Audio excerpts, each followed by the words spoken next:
अज्ञानी जहाँ जाता है वहाँ क्या देखता है?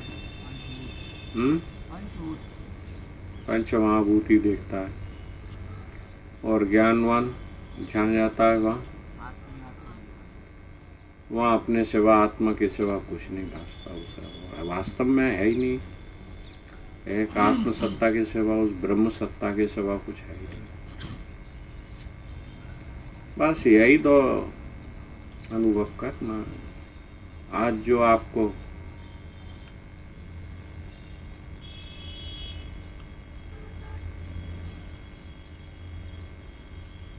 अपने से भिन्नता भास रही है अज्ञान पर,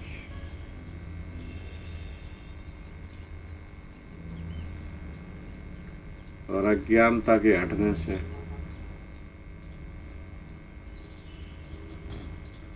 सारा विश्व अपना ये रूप दिखेगा।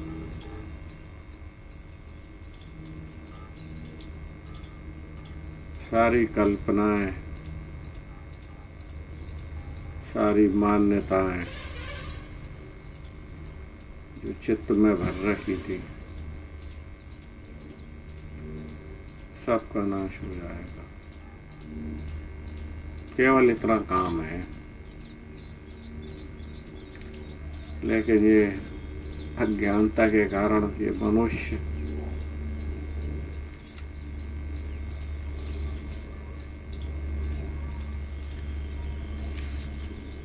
क्या क्या कर्म करते हैं। बेचारे सुख के लिए करते हैं, और सुख तो मिलता नहीं है, और दिन पर दिन दुखों का संग्रह और बढ़ाते रहते हैं। सोचते हैं ऐसा कर लेंगे तो ये मिलेगा तो हम सुखी हो जाएंगे। ये करते हैं, ऐसा करते हैं, तब ऐसी ये मिलेगा, और फिर ये मिलेगा तो देखो हम कितने सुखी हो जाएंगे। लेकिन उनसे पूछो कि जिसको तुम पाकर सुखी होना चाहते हो, और वही वस्तु जिनके पास है आज, और उससे कहीं भरपूर मात्रा में, तो क्या वे सुखी हैं? हाँ जी, वो बहुत सुखी है। किसकी दृष्टि में? आपकी दृष्टि में। कभी उनके हृदय से पूछो कि वो सुखी हैं या दुखी हैं। हाँ, जिनके पास वह नहीं है उनके आगे जरूर दिखा देंगे, देखो हमारे पास ये है, हम तेरे से ज्यादा सुखी हैं। लेकिन अंदर से वे सुखी क्या, आपसे भी ज्यादा दुखी है।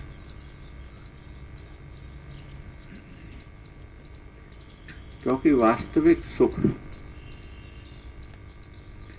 जब तक नहीं मिलेगा तब तक संसार का आप कितना भी बड़ा राज्य, वैभव, कुछ भी आप पालें, वो आपको केवल क्या देगा? दुख देगा। आपको किसी राज्य का राजा या मंत्री, विधायक बना दिया जाए तो आज जो आप जी रहे हैं उससे ज्यादा सुखी होंगे या दुखी होंगे? आप ईमानदारी से सोच कर देखो। और ज्यादा झंझट बढ़ जाएंगे। आप पहले तो केवल अपने लिए सोचते थे, अब तो आपको इतनी व्यस्तता बढ़ गई कि जहां कुछ भी उपद्रव हो रहा है, कहीं भी कुछ हो रहा है, वो सब आपको अपने ऊपर टेंशन लेनी पड़ रही है, और ज्यादा झंझट बढ़ गया। तो जितना कम पसारा वह उतना ही ज्यादा, हाँ, संसार की दृष्टि में वो अपने को भले ही बड़ा मानता हो, उसी से सुख की अपने को अहंकार सजाता हो। देखो मेरे हाथ में कितनी पावर है, मैं कितनी बड़ी गाड़ी वाला, कितना बड़ा धन वाला, कितने लोग मुझे को सलाम करते हैं। वो भले ही अपना अहंकार जरूर सजा लेता हो, लेकिन अंदर से देखो, वास्तविक सुख की दृष्टि से देखो तो पूरा क्या पड़ा हुआ, खोखला। अब उसे सुख के लिए रात को गिलास चाहिए, क्या चाहिए, एक गिलास चाहिए, जिसको पीकर अब वो सुखी होना चाहेगा। और भी यानी क्या क्या चाहिए होगा उसको सुखी होने के लिए, क्योंकि अब पावर आ गई, अब सुख भी चाहिए। पावर आ गई तो क्या चाहिए, ज्यादा सुख चाहिए, नहीं चाहिए। जितनी ज्यादा पावर उतना ज्यादा सुख। अब उस सुख का पता तो है नहीं,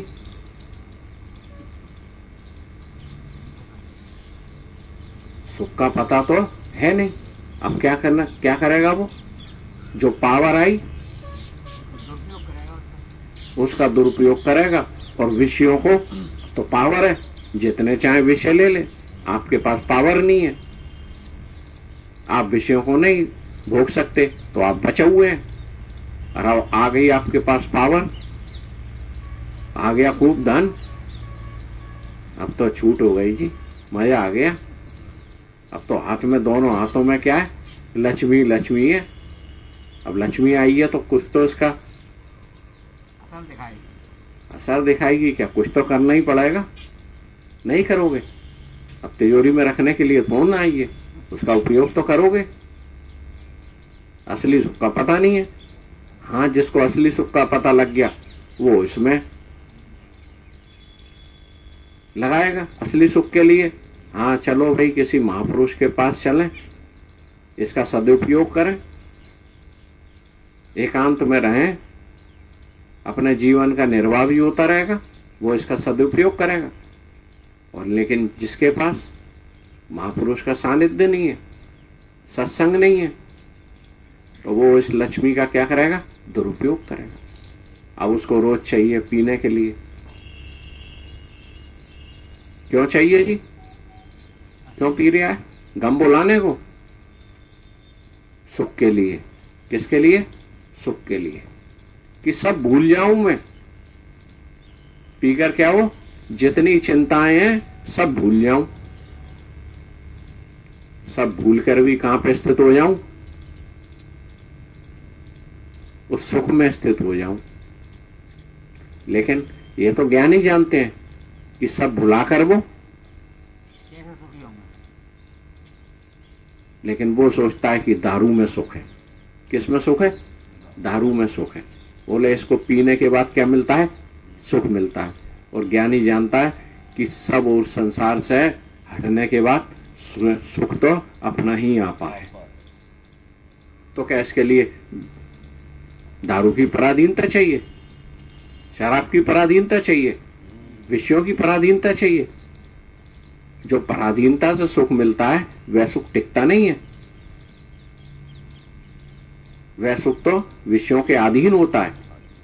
लेकिन वास्तविक सुख किसी के पराधीन नहीं है। उस सुख की तरफ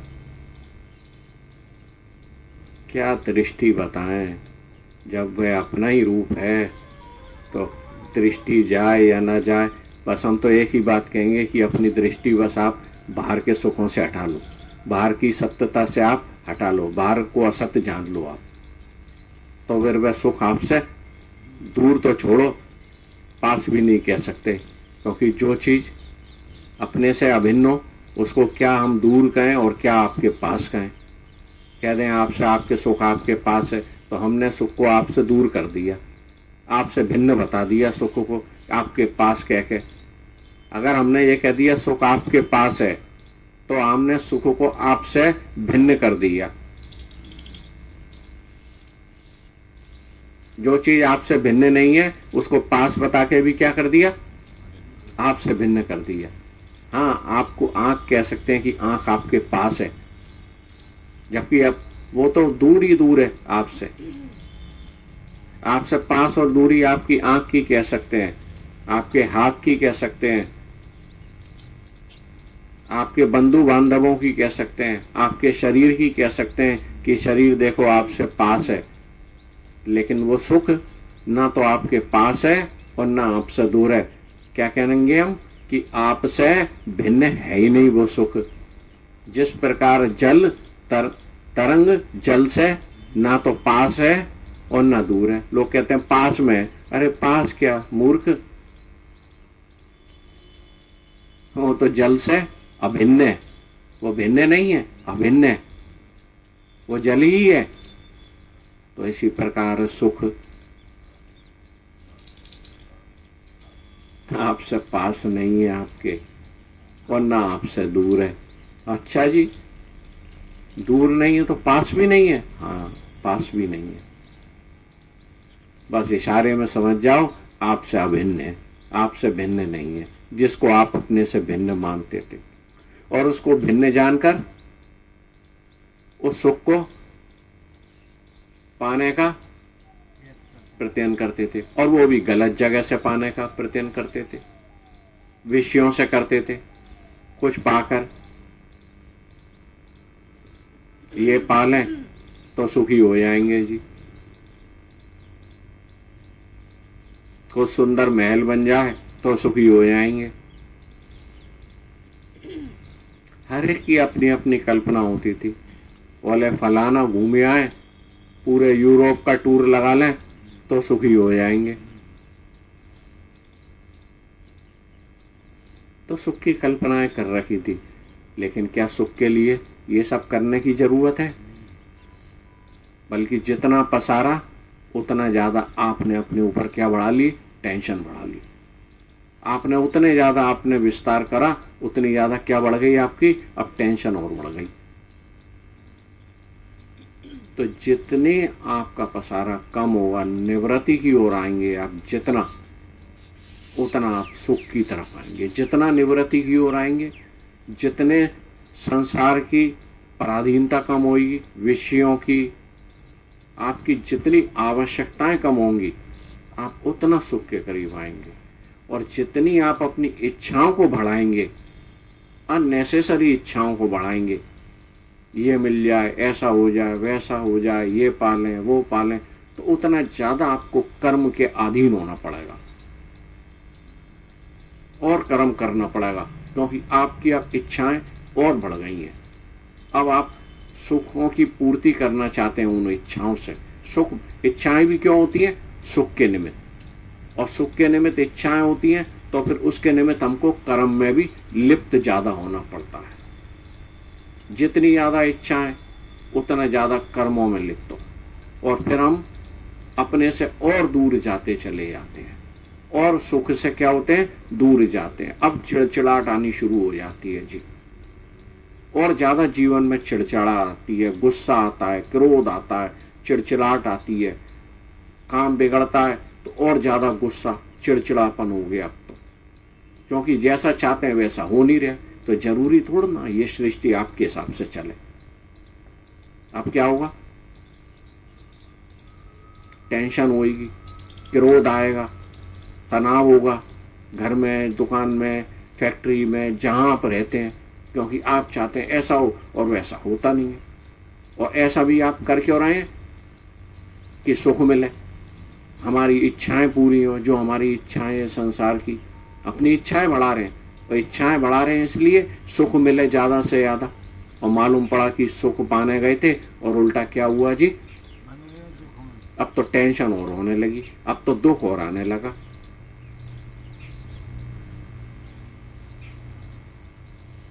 संसार में लोग सुख पाना चाहते हैं, ज्यादा से ज्यादा सुख पाएं, कुछ करके सुख पालें, और बल्कि उल्टे वो पूरा जीवन हो जाता है, अंत में वो दुखी होकर अपने प्राण छोड़ देते हैं। ये पूरा जीवन बिगाड़ लिया। हाँ, फिर इसके बाद एक जन्म तो गया, मनुष्य का जन्म, वो भी कितने पता नहीं कौन कौन सी योनियों के बाद तो मनुष्य का जन्म मिला था बाबा।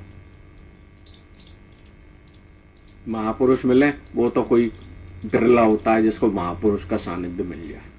मनुष्य जन्म मिल जाए वो भी बड़ी भारी बात है, लेकिन चलो ईश्वर कृपा से वह भी। अगर पशु पक्षियां कीड़े देखोगे तो उनकी कोई गिनती नहीं है, और मनुष्य तो गिनतियों पर हैं। क्यों जी, गिनती पर हैं या नहीं है? पूरे विश्व के मनुष्य गिनती है। और अगर पशु पक्षी देखो, कोई बता सकता है? केवल संसार में कीड़े कितने हैं वो ही बता दे कोई। जितने संसार में कीड़े होंगे उसका 1% का 1,00,000वां भाग भी मनुष्य नहीं है। अगर 84 लाख योनियों को देख लिया जाएगा तो मनुष्य की कोई गिनती नहीं है।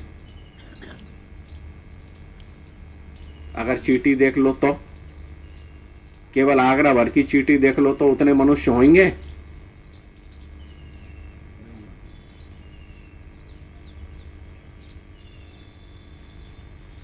तो मनुष्य है ही कितने। चलो मनुष्य जन्म भी मिल गया आपको ईश्वर कृपा से, लेकिन महापुरुष का मिलना, ब्रह्मज्ञानी महापुरुषों का मिलना वो तो बहुत दुर्लभ है। लेकिन महापुरुष भी मिल जाए तो भी हमारा मन हमारे को संसार में देखो, क्योंकि पूरे संसार को हम देखते हैं, भेड़ चाल बनी हुई है। बोलते हैं देखते हैं, जब सबको देखते हैं तो असर किसका पड़ता है? पूरे संसार का पड़ता है। देखो जी वो ऐसा कर रहे हैं, वो ऐसा कर रहे हैं, उनके पास ये है, उनके पास वो है, तो हम देख देख के उनको सुखी मान लेते हैं, जबकि मालूम नहीं होता कि देखो सुख कहाँ पर है।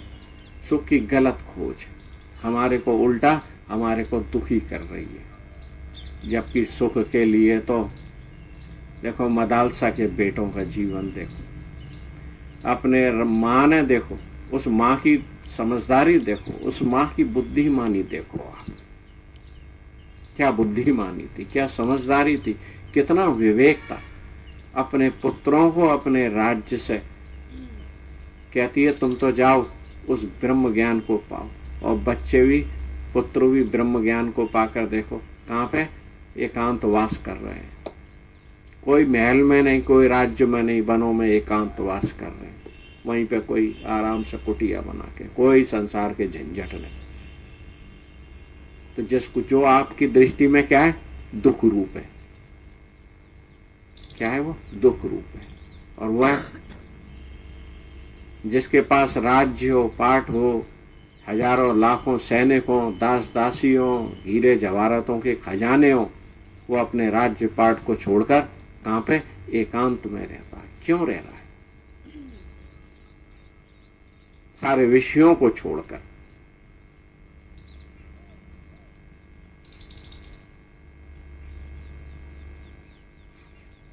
ऐसा कुछ मिल गया उसको जो राजपाट से भी ज्यादा जहां पे सुख है, जो संसारिक भौतिक सुविधाओं से ज्यादा भी जहां पे सुख है।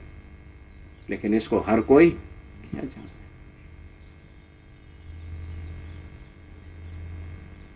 संसारी की दृष्टि में तो वो बेचारे हैं। देखो वो बेचारा साधु, देखो वो बेचारा साधु।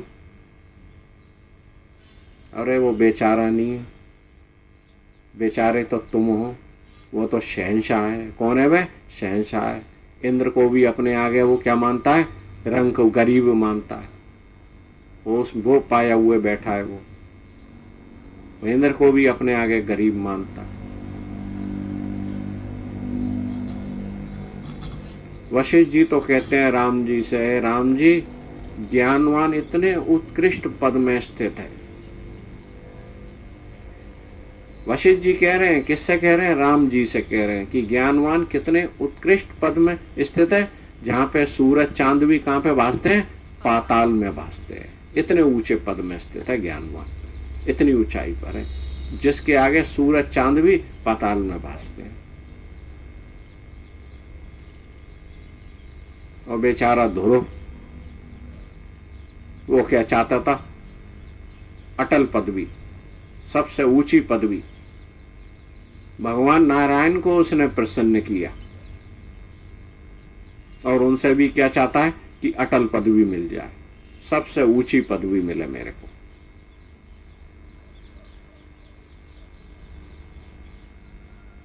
ले ले, ऊंची पदवी चाहिए, अटल पदवी चाहिए तो सभी को चाहिए। ऊंची पदवी, सीट, कुर्सी चाहिए ना सबको, ऊंची पदवी, सत्ता, यही तो चाहिए। ऐसे ध्रुव भी था आपकी तरह। वो कहां पे गया मांगने? भगवान नारायण पे गया। आपको चाहिए होगी तो आप किसी संसार की जी हजूरी करोगे, किसी के लिए करोगे? नहीं करते होगे? नहीं कभी करी तो होगी, ऐसा तो है नहीं करी होगी, है ना? हाँ, लेकिन उसने किसके करी? भगवान नारायण से करी उसने। बैठ गया जंगल में जाके और बस नारायण नारायण नारायण नारायण नारायण नारायण नारायण नारायण नारायण नारायण नारायण नारायण नारायण नारायण। निसंकल्प होके। कैसे? निसंकल्प होके भगवान नारायण का स्मरण किया उसने, जाप किया निरंतर, बिना किसी संकल्प के उसने, सच्चे हृदय से। तो सच्चे हृदय से की गई प्रार्थना से देवताओं ने देखा, देखो नन्हा सा बालक सच्चे हृदय से भगवान नारायण को पुकार रहा है, नारायण नारायण नारायण नारायण नारायण नारायण। देखा उसका रूप, देखा बालक का, तो देखा साक्षात वो बालक नहीं रहा, वो ध्रुव नहीं रहा, साक्षात प्रतीत हुआ कि नारायण स्वयं विराजमान है। वो बालक ध्रुव नहीं है, साक्षात कौन बैठा हुआ है? साक्षात नारायण बैठा हुए हैं। इस प्रकार से नारायण का जप किया कि प्रतीत होने लगा कि साक्षात नारायण बैठा हुआ है। इतने भक्ति भाव के साथ देवताओं ने भगवान नारायण को बोला, भगवान प्रभु देखो ये बालक, ये तो आपका ही रूप दिखाई देता है, आपके जप कर रहा है, आपकी भक्ति कर रहा है और आपके जैसा ही प्रतीत होता है कि स्वयं आप बैठे हुए हैं, आप स्वयं विराजमान हैं इस बालक के रूप में। नारायण अति प्रसन्न हुए, भगवान अति प्रसन्न हुए और प्रसन्न हुए और उस बालक के आगे क्या हुआ है? ध्रुव के आगे भगवान नारायण प्रकट हो गए।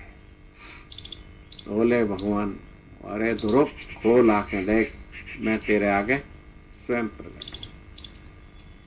तो ध्रुव ने जब भगवान नारायण को देखा तो अति हर्षित और गदगद हो गया और उसने भगवान का आदर सत्कार और जो पूजन करना चाहिए, भगवान पधारे हैं, सामने प्रकट हुए, तो अति श्रद्धा के साथ उसने भगवान का,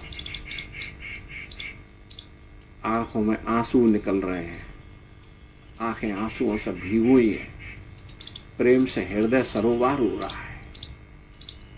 भगवान को अपने सामने देखे उन अश्रु सहित नेत्रों से भगवान का पूजन करता है ध्रुव, उनका आदर सत्कार करता है और भगवान नारायण कहते हैं, बोल ध्रुव तेरे को क्या चाहिए, मांग तू तेरे को जो चाहिए, आज मैं तेरे से अति प्रसन्न हूं।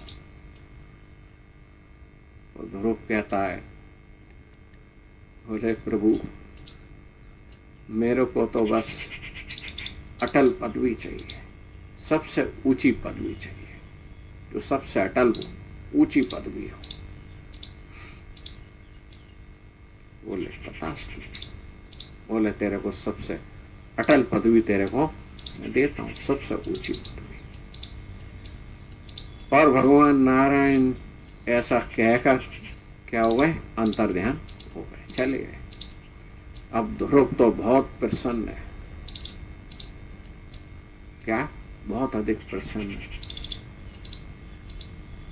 आपको जो विषयों में सुख दिखता है ना, वो मिल जाए तो क्या हो गए? क्यों जी?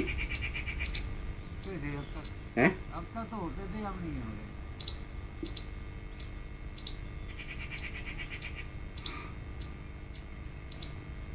चलो अच्छी बात है, लेकिन सबको मैं ऐसा नहीं मान सकता। आज भी विषयों से सुख के लिए कल्पनाएं कर रहे हैं। अगर उनको जो वो चाहते हैं सारे विषय मिल जाएं तो देखो उनको कैसे वो आनंदित हो जाएंगे। जैसे ध्रुव क्या हुआ था, उस अटल पदवी को पाकर बहुत हर्षित हो गया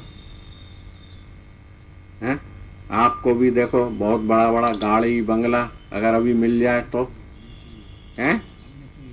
अच्छा, आपको नहीं चाहिए, और बाकी को पूछ कर देख लो चाहिए कि नहीं चाहिए।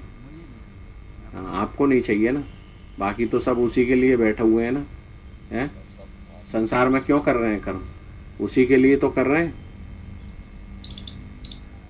और किसके लिए कर रहे हैं, क्यों जी, हैं? सब आपने जी दिया, हैं? सब आपने जी दिया। देखो हमारे को, हम तो एक ही चीज को मानते हैं, सार, और इसके सिवा बाकी सब क्या है, असार है। बाकी सब असार है, भले ही संसारी लोगों की दृष्टि में वही सार है, लेकिन हमारी दृष्टि में सार एक ही चीज है। और हम ये भी नहीं कह सकते कि निर्वाह हेतु आवश्यकता नहीं है। आवश्यकता एक अलग चीज होती है और इच्छा एक अलग चीज होती है। लेकिन कितनी भी आपकी इच्छाएं पूरी हो जाएं, चलो ठीक है, आपके पास आपकी इच्छाएं पूरी हो गई, आपको महल मिल गया, आपको हाथी घोड़े गाड़ी सब मिल गए आपके, लेकिन आपको परम वस्तु नहीं मिली तो सब कुछ ना पाया हुए के बराबर है। सब बालक के बकवाद के समान व्यर्थ है आपका पाना, सब बेकार है। और आपके पास भले ही कुछ भी नहीं है, जैसे कि मदालसा के बेटे राज्यपाट छोड़कर उनके पास क्या था, हाथी घोड़े रथ महल कुछ भी नहीं था, लेकिन क्या था, परम वस्तु परमानंद की प्राप्ति थी, तो भी उनके पास सब कुछ था।